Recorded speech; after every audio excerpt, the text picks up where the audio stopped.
So this is the least common of the serrated polyps. I personally think it's the prettiest of these polyps.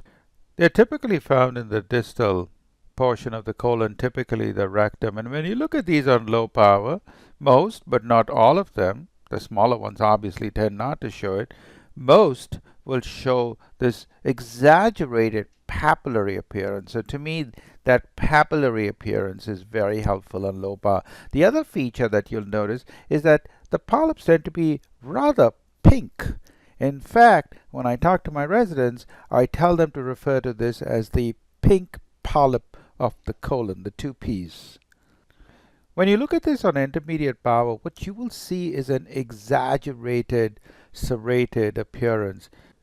People refer to slit-like serrations, but I don't particularly find that very helpful. So regardless of where you go down, it has this very prolific papillary pattern and this extremely serrated appearance. So there's no question that there is serration throughout this polyp. So it hits you in the face. Now here's that very pink appearance. These epithelial cells have that dense pink appearance, which is very different from what you see in an adenoma. Adenomas seldom have very much cytoplasm to begin with, and they seldom show this pink appearance. What about the nuclei? Now, they do look atypical. In fact, they do look dysplastic. In fact, they look tall and columnar relative to adjacent colonic crypts. But this is not overt dysplasia. So it's very subtle, low-grade dysplasia. What you're looking for is these tall, pencil-shaped cells. You will see some stratification.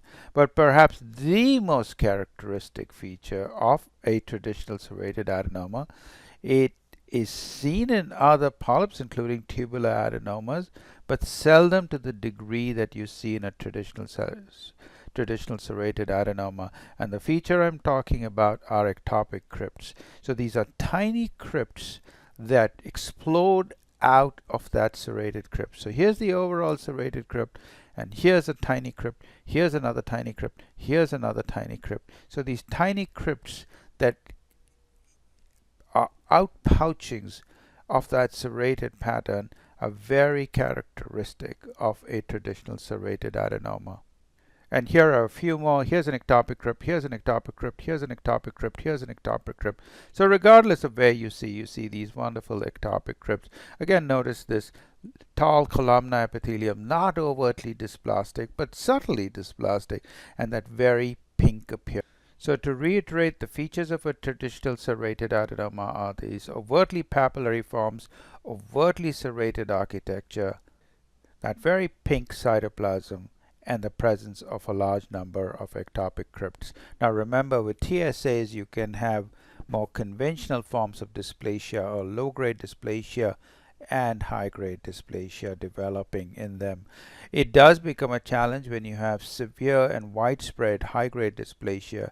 It is very hard to identify the underlying traditional serrated adenoma and distinguish it from a tubular villus adenoma.